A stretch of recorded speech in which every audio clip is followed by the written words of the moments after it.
Hi, welcome to part 2 of the Quad Class Challenge. I didn't spend much time in the last video explaining the story because I wrongfully assumed that all my viewers have played the game, but then I had some friends and family watch it that haven't, so just for them I'm going to do a little recap. So here we go. This guy is a Mind Flayer, which is essentially the love child of Cthulhu and the Xenomorph from Alien. They fly around the multiverse in these big nautiloid ships and abduct people to infect them with their tadpoles and turn them into new Mind Flayers. The main quest of the game is that you got infected with one of these tadpoles and you're trying to figure out how to get it out of your head before you grow tentacles. Along the way you find other infected people, both friend and enemy, and everything converges on a goblin horde encamped in an ancient temple whose leaders are also infected and claim to be part of something called the Cult of the Absolute. Got it? Good. Let's continue. We open on the morning after the party, with Halsin reflecting with us on everything that happened over the last episode. We just saved a bunch of tiefling refugees from a horde of goblins, and there's something bigger going on. Halsin directs us to travel downriver to a place called Moonrise Towers, which is a place engulfed in poisonous, shadowy magic. Halsin then tells us that there are two paths to Moonrise. We can go over through the mountains or under through the Underdark. And as with every playthrough, I make the choice of, why not both? Seriously though, there's stuff you need to do in both areas. Why is this a choice? Anyways, the Underdark starts off marginally easier, so I headed in that direction.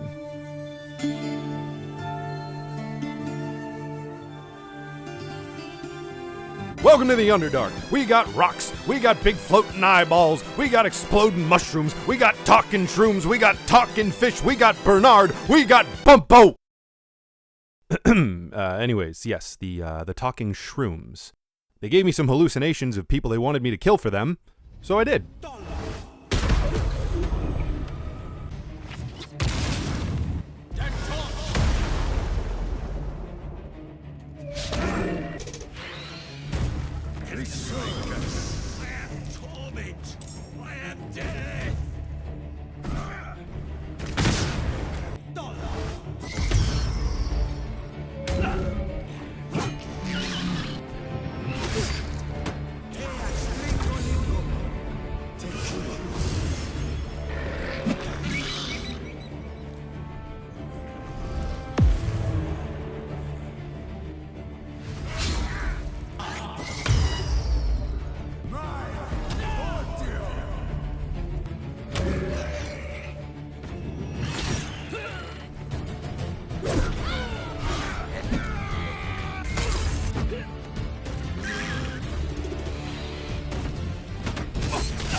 The shrooms rewarded me for my servitude with a secret trove full of gold and jewels and... Ooh.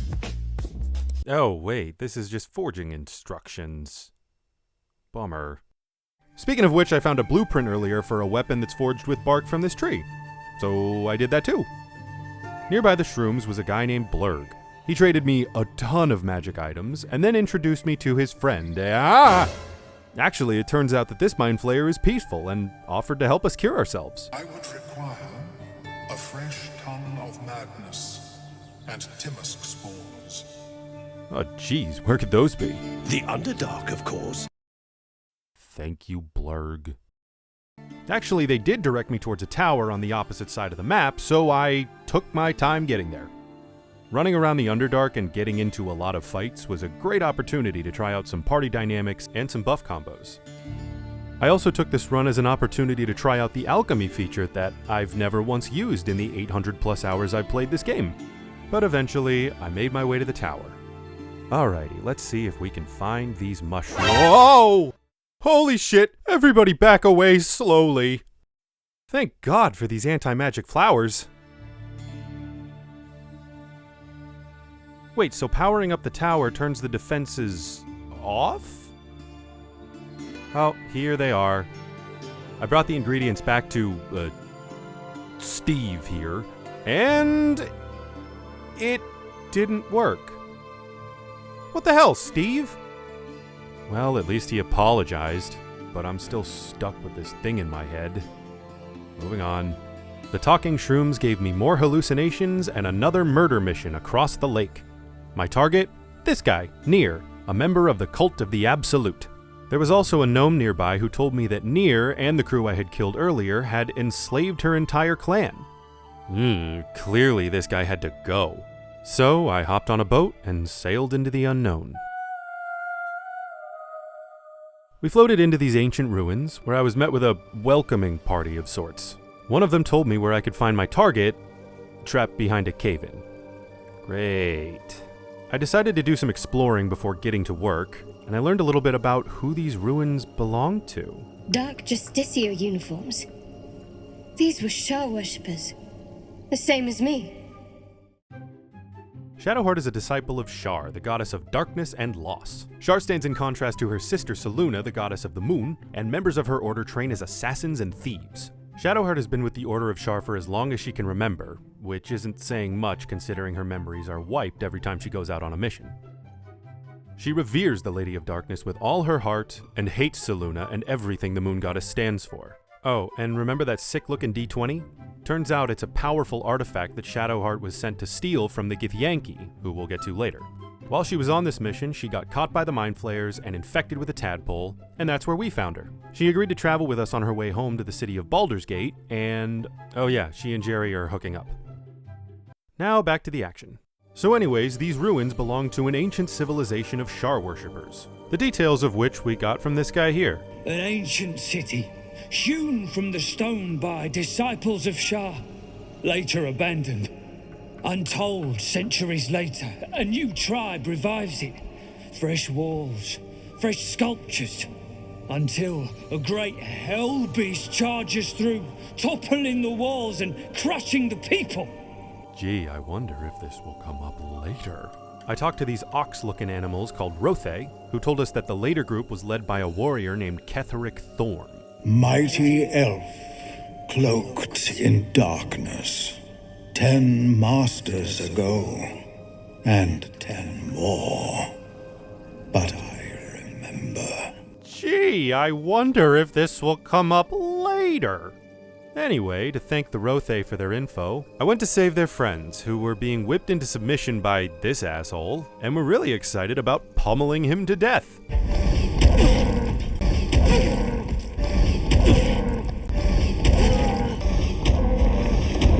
Their friends then opened up a pathway to let me explore the upper levels and get to this back room here. And after some quick extermination work, I leveled up. By this point, everybody had a really good base setup going. I was really impressed with how well they were standing on their own and also how they meshed with each other. Pretty much every character had one glaring weakness though. So for level 6, I tried to pinpoint it and add something that would reinforce it a bit. As the constant player on the team, Jerry had a good variety of abilities that gave him options for how to approach every situation based on the rest of the party. His melee was really strong, no pun intended, but in order to make the best use of his spellcasting, he needed more spell slots. Reusable spell slots. I added a level in Warlock for this reason, and chose the Archfiend subclass for some spells that fit the vibe of Jerry's build really well. Karlach was getting stronger for sure, but the goal was max damage in one turn, and she was still taking a couple turns to dole out some real punishment. Her first 2 classes are about raw damage, so for her 3rd class, I focused on action economy and spec'd into Monk just for Flurry of Blows, which meant a 3rd attack per turn. Shadowheart could hold her own in hand-to-hand really well, but her healing ability needed some work. For that reason, I gave her another level in Cleric. This also unlocked the Turn Undead ability, which would be coming in handy really soon.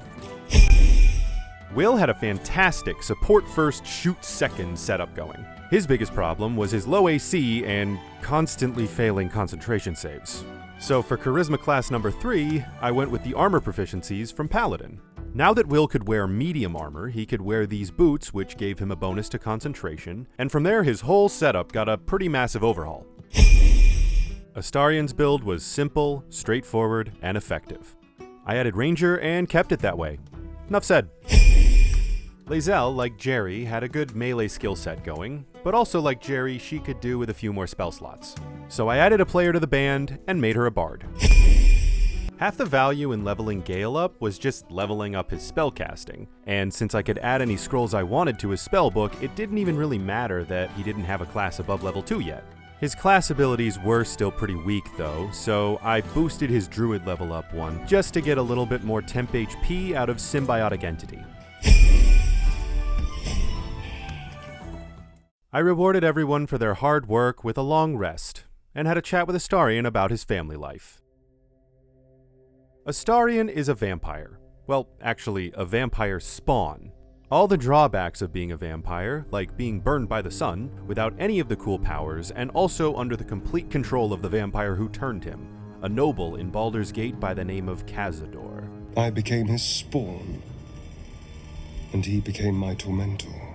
Astarion spent 200 years being tortured and abused by Cazador until by complete chance, he was abducted by the Mind Flayers. After being implanted with the tadpole, he suddenly found that he could go outside during the day again, and also that he didn't feel the constant yank of his master's mental chain anymore. Sometimes he'd order us to submit to torture. Sometimes he'd have us torture ourselves. Astarion views the tadpole as his saving grace. His goal is to do whatever it takes in order to ensure that he keeps his freedom, and is in no hurry to get rid of it. Well, after that lore drop, I got back to business. I finished filling out the map, and in this last little chamber, I found a gnome that had escaped, and threatened me with excessive force. Yeah, see this barrel here? It's full of rune powder, a super explosive, which in this amount is essentially a fantasy nuke. So I stole it. Wait, what in the hell's? Trust me when I say this will come in handy later. I let the gnome run off, and back in the main chamber, I talked to a couple of Nir's hired muscle. They were pissed because Nir owed them a bunch of money, and what a coincidence, I was also trying to collect something from Nir, his life. So I agreed to help them take it off his corpse, in exchange for half. Half? You drugnin. Oh, I'm sorry, did you expect me to do this for free? I may be a hired killer doing the bidding of sentient mushrooms who communicate through hallucinogens, but I'm not insane. Besides, I have a nuke.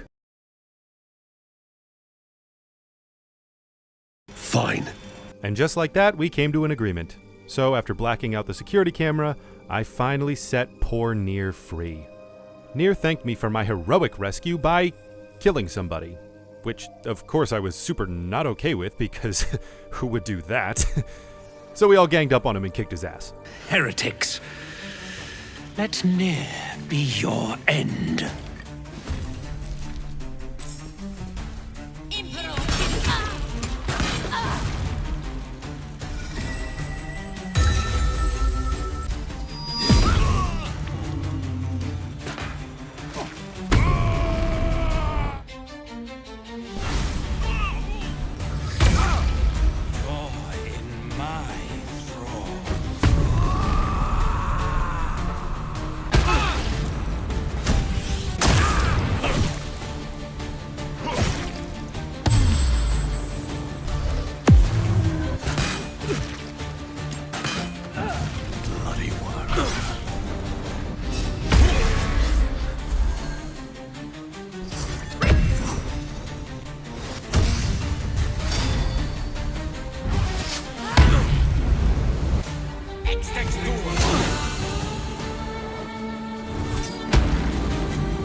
The dwarves got their gold, I got Nir's head, and the gnomes got their freedom. And Wulbren showed up. Remember him? Cut me loose! He told me he was heading to Moonrise Towers to save more of his friends, and since we were headed that way too, I invited him to hang out at our camp. But before moving on, I had one last thing to take care of. The, forging instructions from earlier? Well, they were for this monstrosity. So let's go figure it out. Okay, let's see here. Step 1. Place mold of your choice into chamber. An opening in the metal. That mold should fit perfectly. Simple enough, let's make a sword. Step 2, insert raw materials. There we go. Step 3, activate lava flow. Ooh, toasty. Step 4, defeat giant robot. Well, in the words of a very famous MC, Hammer time! Can't touch this. and with that oh, hey, look at that, I have another piece of ore. Let's make some armor. Can't touch this. And with that, I headed back out the way I came, dropped Nier's head off with the shrooms, became their lord and savior Jerry, and moved on to the mountains. And as the party takes another well-deserved rest, we'll leave the episode here. Be sure to catch the next episode to see Jerry and the gang get up to some more crazy antics in the mountains and beyond. Don't forget to like and subscribe, and thanks for watching. Ignite!